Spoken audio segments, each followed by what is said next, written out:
নতুন বাংলাদেশে পুরনো খেলায় অংশ নেবে না এনসিপি। চাঁদাবাজদের হাতে তুলে দেওয়া হবে না দেশ, হুঁশিয়ারি নেতাদের। যেন তেন নির্বাচন হতে না দেওয়ার ঘোষণা জামায়াতের। নতুন বাংলাদেশ লাগবে, নতুন সিস্টেম লাগবে। আপনাদের পুরনো খেলায় আমরা অংশগ্রহণ করব না। ময়লা আবর্জনা যদি পরিষ্কার না হয়, আবার যদি এই অবস্থায় একটা নির্বাচন হয়, এটা হবে নির্বাচনকে গণহত্যা করার শামিল। বিনা ভোটে ক্ষমতায় থাকার খায়েশ দুঃস্বপ্নে পরিণত করার হুঁশিয়ারি বিএনপির। ফের রাজপথে নামলে নির্বাচন পেছানোর সাহস নেই কারো। জামানত হারানোর শঙ্কা থেকে পিআর দাবি। বিনা ভোটে বিভিন্ন বাহানায় সংস্কার বিচারের বাহানা দিয়ে আপনারা অনবরত অনির্দিষ্টকালের জন্য ক্ষমতায় থেকে যাবেন, সেটা দুঃস্বপ্নে পরিণত হবে।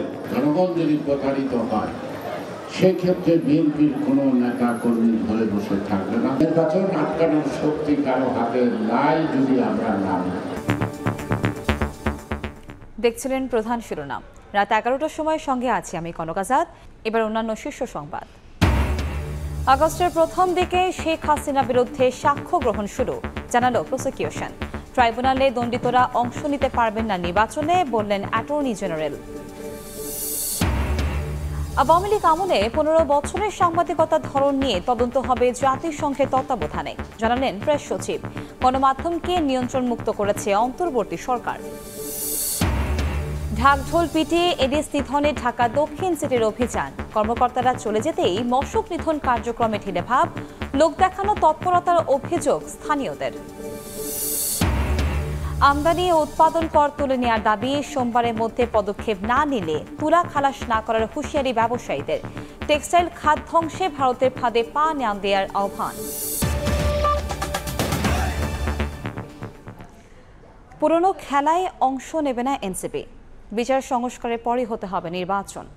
বগুড়া ও জয়পুরহাটে পথসভায় দলটির শীর্ষ নেতারা আরও বলেন, চাঁদাবাজদের হাতে তুলে দেওয়া হবে না নতুন বাংলাদেশ। তারা আরও বলেন, ৭১ ও ২৪-এর ভিত্তিতেই গড়ে তোলা হবে দেশ। আব্দুল আওয়ালকে সঙ্গে নিয়ে সাইফুর রহমান রকির রিপোর্ট।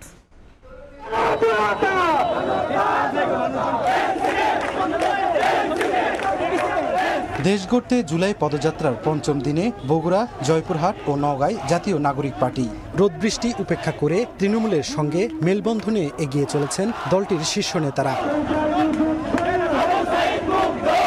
বগুড়া পলিটেকনিক ইনস্টিটিউটের সামনে থেকে পদযাত্রা শুরু হয়ে শহরের গুরুত্বপূর্ণ সড়ক প্রদক্ষিণ করে সাতমাথা মোড়ে শেষ হয়। পরে মুক্তমঞ্চে শুরু হয় সংক্ষিপ্ত সমাবেশ। এ সময় এনসিপির সদস্য সচিব আক্তার হোসেন বলেন, মৌলিক সংস্কারের ভিত্তিতেই জুলাই সনদ ঘোষণা করতে হবে।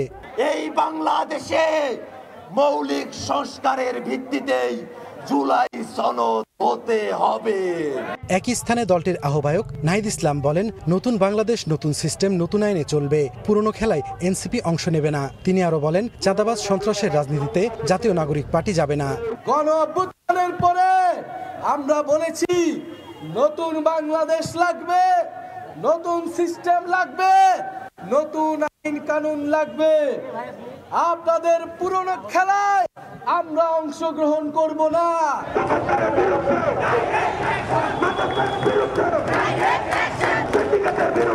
এই দিন বিকেলে জয়পুরহাটে পথসভায় দক্ষিণাঞ্চলের মুখ্য সংগঠক হাসনাত আব্দুল্লাহ বলেন, জুলাইয়ের সকল শক্তি ঐক্যবদ্ধ থেকে ৭১ এবং ২৪-এর ভিত্তিতে পরবর্তী বাংলাদেশ পুনর্গঠিত করতে হবে। ৭১ এবং ২৪ এই দুইটার ভিত্তিতেই আমাদের পরবর্তী বাংলাদেশ পুনর্গঠিত হওয়া অবশ্যই করতে হবে। আগামী ৩রা আগস্ট শহীদ মিনারে বিচার সংস্কার, নতুন সংবিধান এবং দেশ পুনর্গঠনের ইস্তেহার ঘোষণা করা হবে বলে জানান দলটির আহ্বায়ক নাহিদ ইসলাম। ৩রা আগস্ট শহীদ মিনারে। সাইফুর রহমান রকি, সময় সংবাদ। ময়লা আবর্জনা পরিষ্কার না করে ভোট হলে ইলেকশন জেনোসাইড হবে বলে সতর্ক করেছেন জামায়াতের আমির ডক্টর শফিকুর রহমান। যেন তেন নির্বাচন মেনে নেওয়া হবে না হুঁশিয়ারি দিয়ে তিনি বলেন, আগামীতে কেউ ফ্যাসিস্ট হওয়ার চেষ্টা করলে কঠোর প্রতিরোধ গড়ে তোলা হবে। পার্লামেন্টে জাতীয় নির্বাচনকে সামনে রেখে তৃণমূলকে শক্তিশালী করতে পথে প্রান্তরে ছুটছেন জামায়াতে ইসলামীর নেতারা। শনিবার বিকেলে ফেনীতে সুধী সমাবেশে অংশ নিয়ে দলটির নায়েবে আমির ডাক্তার সৈয়দ আব্দুল্লাহ মোহাম্মদ তাহের বলেন, আগামীর নির্বাচন হবে মিথ্যার বিরুদ্ধে সত্যের লড়াই। আগামী নির্বাচন সকল মানুষের ঐক্যবদ্ধ একটি সংগ্রামের নির্বাচন, চ্যালেঞ্জের নির্বাচন, মিথ্যার বিরুদ্ধে সত্য, লুটপাটের বিরুদ্ধে দুর্নীতিমুক্ত বাংলাদেশ। প্রধান অতিথির বক্তব্যে জামায়াত আমির অভিযোগ করেন, বিচারের নামে প্রহসন করে দেশপ্রেমিক নাগরিকদের হত্যা করেছে বিগত সরকার। দুর্গন্ধযুক্ত অতীত পচা ময়লা আবর্জনা যদি পরিষ্কার না হয়, আবার যদি এই অবস্থায় একটা নির্বাচন হয়, it will be another genocide two election. এটা হবে নির্বাচনকে গণহত্যা করার শামিল। আমাদের সন্তানদের রক্তের সাথে আমরা বেইমানি করব না এবং কাউকে বেইমানি করতে দেওয়া হবে না। এর আগে কুমিল্লায় 4টি পথসভায় অংশ নেন ডাক্তার শফিকুর রহমান। বলেন, যেন তেন নির্বাচন মেনে নেওয়া হবে না। ময়লা আবর্জনা পরিষ্কার না করে ভোট হলে ইলেকশন জেনোসাইড হবে বলেও সতর্ক করেন তিনি। আগামীতে যে কোনো ফেস্টিভাল নতুন পুরাতন বুঝি না, এই ফেস্টিভালের বিরুদ্ধে আমাদেরকে কঠোর প্রতিরোধ গড়ে তুলতে হবে। আমরা যেন তেন কোনো নির্বাচন চাই না। বাংলাদেশে বিভিন্ন জায়গায় ইদানিং রাজনীতির নামে যে অপকর্ম আর উৎপাত আমরা লক্ষ্য করছি, আমরা সংশ্লিষ্ট দলগুলোকে বলবো, সাবধান হোক, নিজেদেরকে সামলান, নইলে জনগণই আপনাদেরকে সামনে দিয়ে যায়। এ সময় জুলাই শহীদদের রক্তের সঙ্গে বেইমানি করলে প্রতিহত করার ডাক দেন জামায়াত আমির। মনিরুজ্জামান প্রান্ত, সময় সংবাদ। সংস্কার ও বিচারের নামে বিনা ভোটে ক্ষমতায় থাকার খায়েশ দুঃস্বপ্নে পরিণত করার হুঁশিয়ারি দিয়েছেন বিএনপি নেতারা। বিকেলে কেরানীগঞ্জে জনসভায় সালাউদ্দিন আহমদ বলেন, নির্বাচনে প্রার্থী হলে যাদের জামানত বাজেয়াপ্ত হবে তারাই সংখ্যানুপাতিক হারে নির্বাচন চায়। আর গয়েশ্বর চন্দ্র রায় বলেন, গণতন্ত্রের প্রয়োজনে ফের রাজপথে নামলে নির্বাচন পেছানোর সাহস কারণে। রেজাউল হক রিপনের ছবিতে আহমেদ সালেহিনের রিপোর্ট।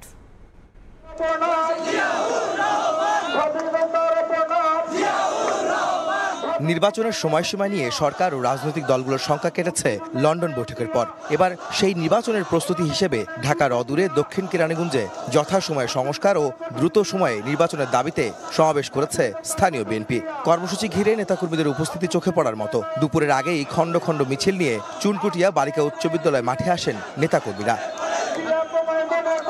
সমাবেশে বিএনপির স্থায়ী কমিটির সদস্য সালাউদ্দিন আহমদ বলেন, নির্বাচনে প্রার্থী হলে যাদের জামানত বাজেয়াপ্ত হবে তারাই সংখ্যানুপাতিক হারে নির্বাচন চায়। হাসিনাকে স্বৈরাচার হতে যারা সহায়তা করেছে তারাও সরাদ্দি উদ্যানে সমাবেশ করে আনুপাতিক হারে নির্বাচন চাইছে। অনেকেই বলছে আমরা শুধু নির্বাচন করছি। এই কথাগুলো কারা বলছে? যারা নির্বাচনে আসলে যাদের জামানত না থাকার কথা তারা বলছে। এই কথাগুলো যারা বলছে তারা অনুপাত ভিত্তিক আনুপাতিক হারে নির্বাচনের কথা যারা বলছে তারাই এই সমস্ত বয়ান দিচ্ছে। যারা এই কথা বলছে তারা একটা চোরের দল, যারা 16 বছর আওয়ামী লীগের সাথে ছিল, আওয়ামী লীগের সমস্ত নির্বাচনকে বৈধতা দেওয়ার জন্য হাত পাকা দিয়ে বাতাস করেছে। সংস্কার ও বিচারের নামে টালবাহানা করে যারা নির্বাচন পেছানোর ষড়যন্ত্র করছে তাদের স্বপ্ন দুঃস্বপ্ন থেকে যাবে মন্তব্য করে সালাউদ্দিন আহমদ হুঁশিয়ারি দেন, গণতন্ত্রের জন্য প্রয়োজনে আবারও রাজপথে নামবেন তারা। জনগণের সাংবিধানিক অধিকার, সেই অধিকার প্রতিষ্ঠার জন্য আবারও যদি আমাদেরকে সংগ্রাম করতে হয় তাহলে আমরা আবার সংগ্রাম করব। যদি কেউ স্বপ্ন দেখে থাকেন বিনা বুটে বিভিন্ন বাহানায় সংস্কার বিচারের বাহানা দিয়ে আপনারা অনবরত অনির্দিষ্টকালের জন্য ক্ষমতায় থেকে যাবেন, সেটা দুঃস্বপ্নে পরিণত হবে।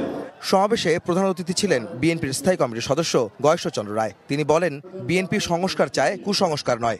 সংস্কার বিএনপি মানে, বিএনপি কোনো কুসংস্কার মানে না। সুতরাং সংস্কারের নামে কোনো কুসংস্কারের মধ্য দিয়ে জনগণের অধিকার যদি ভুলণ্ঠিত হয়, জনগণ যদি প্রতারিত হয়, সেক্ষেত্রে বিএনপির কোনো নেতা কর্মী ঘরে বসে থাকবে না। নির্বাচন আটকানোর শক্তি কারো হাতে নাই যদি আমরা নামি। নতুন রাজনৈতিক দলের নেতাদের বক্তব্য দেওয়ার ক্ষেত্রে সংযত হওয়ার পরামর্শ দেন বিএনপি নেতারা। গণতন্ত্রকে পূর্ণ প্রতিষ্ঠার লড়াইয়ে আহমেদ সালেহিন, সময় সংবাদ, কেরানীগঞ্জ। আগস্টের প্রথম দিকে শেখ হাসিনার বিরুদ্ধে সাক্ষ্য গ্রহণ শুরু হবে বলে জানিয়েছেন আন্তর্জাতিক অপরাধ ট্রাইব্যুনালের প্রসিকিউটর গাজী এম.এইচ. তামিম। শনিবার এক ভিডিও বার্তায় এ তথ্য জানান তিনি। জুলাই আগস্ট গণঅভ্যুত্থানের সময় রামপুরায় কার্নিশে ঝুলে থাকা আমির হোসেনের উপরে নির্বিচারে গুলিবর্ষণ এবং ওই ঘটনাস্থলের সামনে আরও দুজনকে নির্মমভাবে গুলি করে হত্যা করার তদন্ত প্রায় শেষ পর্যায়ে। আন্তর্জাতিক অপরাধ ট্রাইব্যুনালের তদন্ত সংস্থার পক্ষ থেকে আমরা অবগত হয়েছি যে খুবই শীঘ্রই এই ঘটনার তদন্ত প্রতিবেদন প্রসিকিউশনের হাতে আসবে এবং এই জুলাই মাসের একদম শেষের দিকে অথবা অগস্ট মাসের প্রথম সপ্তাহের মধ্যেই সাবেক প্রধানমন্ত্রী শেখ হাসিনার মামলার সাক্ষ্য গ্রহণ শুরু হবে বলে প্রসিকিউশনের পক্ষ থেকে আমরা আশা করছি। নির্বাচনে অংশ নিতে পারবেন না আন্তর্জাতিক অপরাধ ট্রাইব্যুনালে দণ্ডিতরা। এছাড়া দল হিসেবেও মানবতা বিরোধী অপরাধে আওয়ামী লীগের বিচার করার সুযোগ রয়েছে।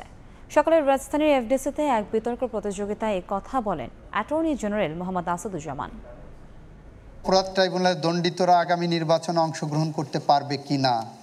উত্তর, পারবে না। আওয়ামী লীগ একটি নিষিদ্ধ সত্তার নাম। এই নিষিদ্ধ সত্তার সাথে প্রত্যক্ষ বা পরোক্ষভাবে যদি কেউ ভূমিকা পালন করে তাহলে আমি নিশ্চিতভাবে বলবো সেও অপরাধে সম্পৃক্ত হচ্ছে এবং সেই অপরাধের জন্য তাকে যথাযথভাবে আইনের আওতায় আনার যথেষ্ট সুযোগ আছে এবং আনা হবে। বিগত 15 বছরে দেশে কি ধরনের সাংবাদিকতা হয়েছে তা জাতিসংঘের তত্ত্বাবধানে অন্তর্বর্তী সরকার তদন্ত করতে চায় বলে জানিয়েছেন প্রেস সচিব শফিকুল আলম। সকালে রাজধানী তেজগাঁওয়ে গণমাধ্যম কমিশনের সুপারিশ পর্যালোচনা অনুষ্ঠানের অংশ নিয়ে এ কথা জানান তিনি। আগে যেটা ছিল যে আপনি সিক্রেট এজেন্সি দিয়ে একটা ভয়ের সংস্কৃতি করে আপনাকে মুখটারে বন্ধ করা, আমাদের তরফ থেকে বারবার বলা হয়েছে কোনো ধরনের কোনো ইন্টেলিজেন্স এজেন্সি যেন কোনো টিভি মিডিয়াকে বা নিউজ পেপারকে কাউকে বা কোনো সাংবাদিককে কোনো একটা যেন ফোন না করে। কুমিল্লার মুরাদনগরে ট্রিপল মার্ডারের ঘটনায় 6 আসামিকে গ্রেফতার করা হয়েছে। রাজধানী কারওয়ান বাজারে মিডিয়া সেন্টারে সংবাদ সম্মেলনে র্যাব জানিয়েছে একটি মোবাইল চুরির পর থানায় অভিযোগ করা নিয়ে মব সৃষ্টির মাধ্যমে এই হত্যাকাণ্ড। মোবাইল চুরির একটা ঘটনা ঘটে, চোরকে একটু মারধর করা হয়, সেটাকে নিয়েই মূলত 2 তারিখ রাতে একটা পরিকল্পনা করা হয় এই রুবি আক্তারের ফ্যামিলিকে সাহায্য করার জন্য। 3 তারিখ সকালবেলা ওই এলাকার চেয়ারম্যান সহকারে আরও কিছু ব্যক্তি এখন রুবি আক্তারের বাড়ির সামনে সময় যায়, তর্কাতর্কির এক পর্যায়ে সবাই মিলে তাদের বাড়িতে হামলা করে একই পরিবারের 3 জনকে নির্মমভাবে পিটিয়ে হত্যা করা হয়। মশার বিস্তার রোধে পুরান ঢাকায় শোভাযাত্রার পর ছিটানো হলো মশার ওষুধ। তবে দক্ষিণ সিটির কর্মকর্তারা চলে যাওয়ার পরপরই দেখা গেছে ঢিলেঢালা ভাব। স্থানীয়রা বলছেন লোক দেখানো নয়, মশক নিধনে নিয়মিত অভিযান দরকার।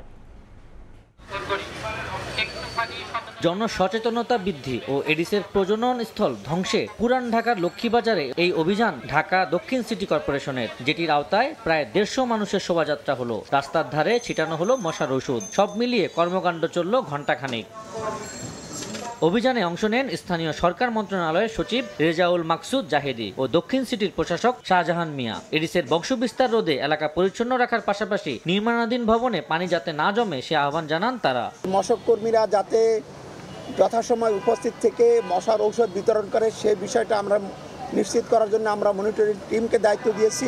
পরিষ্কার পরিচ্ছন্নতার ক্ষেত্রে আমরা কোনো কম্প্রোমাইজ করব না। শুধু 10টা জুনে নয়, প্রয়োজন অনুসারে আমরা প্রতিনিয়তই অভিযান পরিচালনা করব।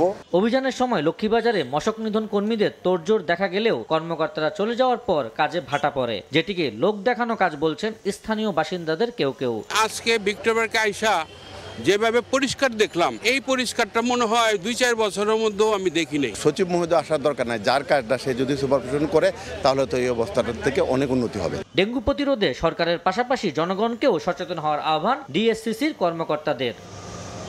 আবু সাইদ নিশান, সময় সংবাদ, ঢাকা। সোমবারের মধ্যে আমদানি উৎপাদনে কর প্রত্যাহার না করলে তুলা খালাস না করার হুঁশিয়ারি দিয়েছেন ব্যবসায়ীরা।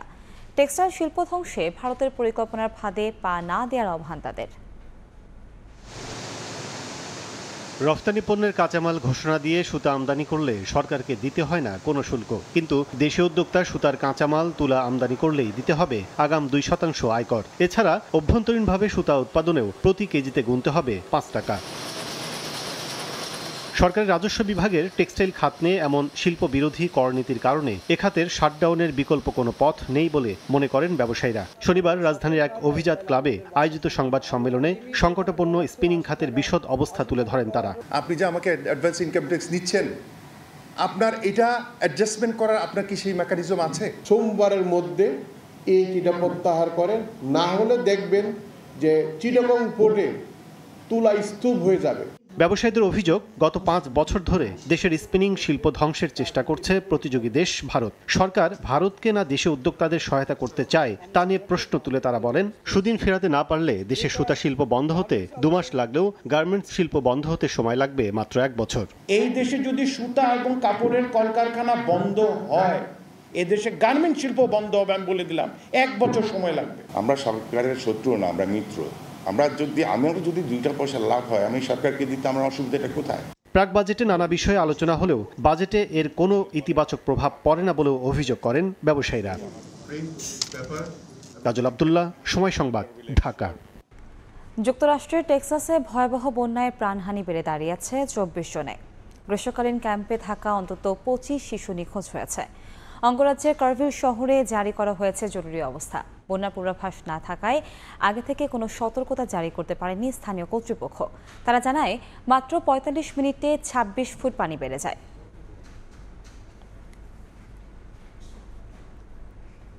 এতক্ষণ দেখছিলেন দেশ বিদেশের খবর।